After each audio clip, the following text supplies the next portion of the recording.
thank you, Joel, for being willing to take the time and no problem. talk Thank with you. me. So let me just start with a general question about this opera and the performance history. I mean, it's a fairly complex performance history.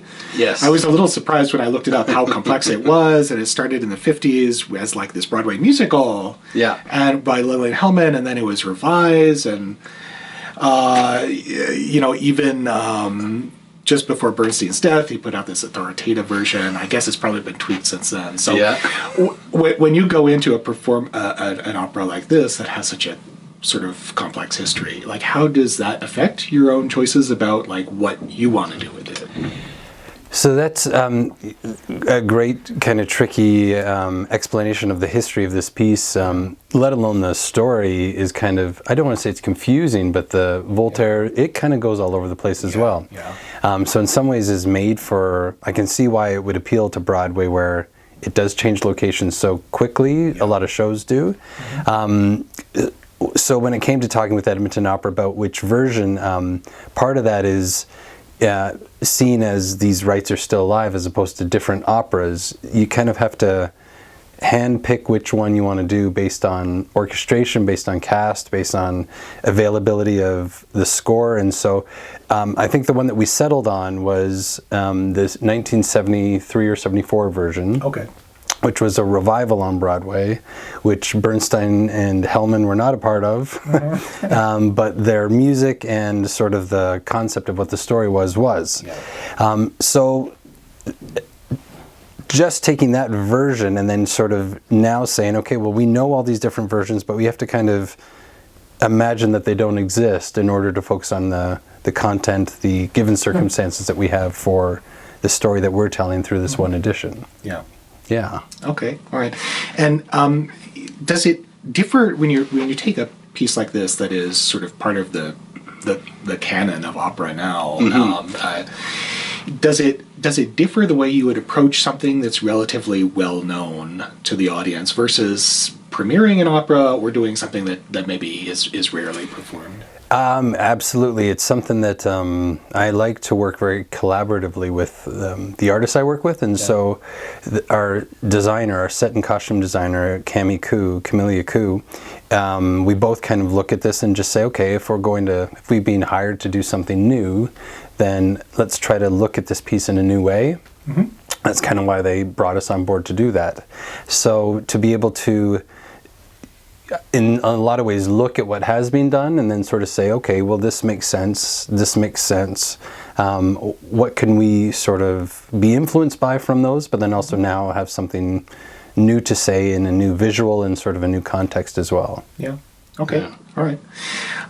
And when you're directing an opera that does grow out of a literary text like Candide, to what degree do you read either the music or the libretto against the source text, and then like how does that influence your decision on how you might want to stage things or what are the choices you're making? Absolutely. We've just been doing a lot of table work the last couple days, and this music is so bubbly and uplifting and catchy, but then if you actually just remove the text of what they're actually saying at times, and remove that from the music, it's very heartbreaking and very earthy and guttural. And so that's the beauty of how satirical the story is and how the irony that they've put in this music as well is how can we make sure that we're being true to the text that they're saying, but also you can't ignore, obviously, this music. Yeah. So it's been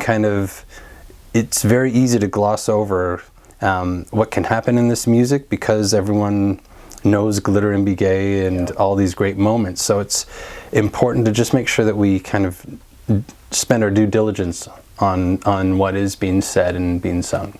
Okay. All right. Yeah. I'd like to, for my next question, I'd like to just read you a quote from Voltaire's book. Yeah. And this is spoken by the character of Poco Curante, who's acting as the type of a critic. He talks about lots of different arts, and he has something to say about opera as well. So he says, this noise may amuse one for half an hour, but if it were to last longer, it would grow tiresome to everybody, though they durst not own it.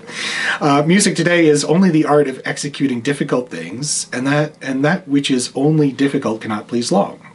Perhaps I should be fonder of the opera if they had not found the secret of making it a monster, which shocks me. Let who will go to see bad tragedies set to music where the scenes are contrived for no other end than to introduce 2 or 3 songs ridiculously out of place to show off an actress's voice. So obviously he's approaching the opera as a drama critic, not as a music critic. Yeah.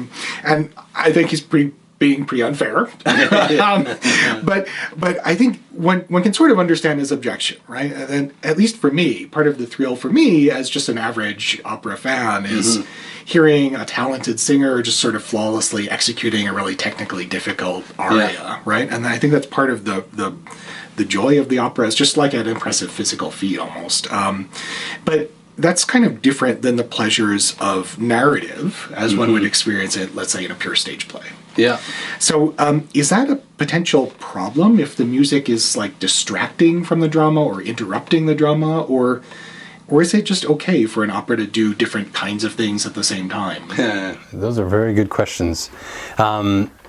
Voltaire, when he wrote this, it was published, and I think I'm accurate, he wrote this before Mozart was born. Yeah. So at the time of where opera was then, I can sort of understand the point. It was when Gluck, when he wrote Orfeo, for example, or Orfeo, what he wanted to do with that piece was get away from frills and these vocal technicalities in order to present a simple story and for the drama to be very present. So I can understand a bit of that in terms of there must have been a time where it was all about these vocal gymnastics, and people loved the music and what these artists are able to do, but I think there was a hunger for where is the theater, where is the drama in these stories, and so I can understand that as well. And ideally you have the best of both now in opera. In the 21st century, I think we want to see and hear those vocal calisthenics, but we also want to be gripped, we want to be immersed in the story, we want to believe in what's going on. And where does the audience fall? I think there's some who strictly love opera for those sort of a glorified concert, which is tough for me sometimes to reconcile because I love obviously the drama and the music, and there's those who just want a visceral experience when you come to the opera. So I can understand his point, but I also think that that it can be what he was yearning for as well. Yeah. Okay. All right. Great. Now, my course is titled Literature and the Other Arts. And so we've been talking a lot about media theory and the ways in which different media are more or less easily suited to different kinds of representation. Yeah. Opera obviously incorporates so many different kinds of media at the same time. I mean, obviously there's text, there's music, but there's also acting and gesture, there's costume, set design, lighting, and so on. So are there divisions in your mind between which sort of tasks should be handed over to which elements of a production? So, for example, should we primarily be looking to the singer's performance of arias to carry like the emotional weight and characterization, or does that just depend on the specifics of a given opera? Good question again. I'm someone who's probably a little bit different from the exception, or the norm. I'm the exception of the norm, meaning I think that we need to encourage all sort of levels to not, I think it's been siloed for such a long time for a reason, but I think we're at the point where we can really try to break through to sort of say, you know, you can do this, as well as I saw a dance piece where the dancers were singing and they haven't been trained to sing, but they were on pitch and they were participating, they were vocalizing with their voice, not as well as they could do with their body, but again, we're starting to see a shift in who can carry what. I think with technology advancing, we're able to do more with visual sets than we were in terms of physical sets, which is a different department. You can light a stage with projections, which used to traditionally be the lighting department. So I'm one who wants to encourage as much collaboration between all those departments. as we get to perfecting that, you will sort of see dips in execution, I guess, is the right way to say that. Okay. Who's the best one to sing the arias? Probably the singers still. Yeah. But I think we're moving to a point where people are wanting to see more than just what they've been presented with. Okay. All right.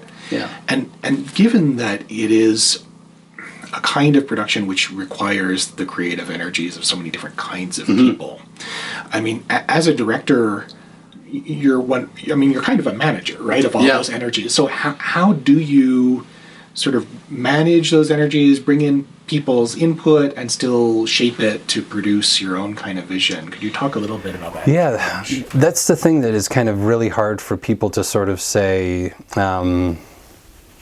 like, I'm hiring you to do this specific thing. You sort of have to trust that the person that you're hiring will be able to execute those tasks. Yeah. And it's kind of me knowing when do I say this thing to this person to get this result, and is it right away, even though that's what it is in my head, or do I wait 3 or 4 days in order to let things get there a little more naturally? So it's a fine task. You have to, like you said, manage where do we want to go. You have to kind of know what the end point is, and then figure out how you're going to get there. And when you're working with collaborative people, they may take you in a way that you didn't expect as well, and you have to be willing to adapt and to change. And this piece is an incredible example of it. We have opera singers, we have actors, we have singing actors, we have opera singers who are acting. So it's kind of it's a multitude of people who are kind of calling on different skills to bring about. Again, each character is playing about 5 different characters as well, so you have to be willing to adapt and just change and kind of not spend too much time on those things. Can you give me an example from this production of a choice that you've made together with your performers about, just one decision of, like, a scene, how to stage one thing or another, something that either is that you think is innovative or that you think is just going to work out really well in performance. Of how could you give just an example of, walk us through, like, how that creative process came about, or how you made that decision, or how you brought people in and you discussed that? I don't know if it's the most innovative one of them, but for example, the start of the opera, how it's written in the score is Voltaire sort of wakes up and he sort of grabs his manuscript, he dresses himself, and he starts reading from this book. Cami and I have decided to set this sort of the turn of the 20th century, late 1890s into the early 1900s. We were inspired by this whole sort of idea of a philosopher who's teaching his students, and so we were kind of drawn to these Victorian lecture halls, these kind of theaters where they would study bodies and physiology and stuff like that. And we're like, oh, look at all the attention that we're all giving down to this sort of the surgeon's table.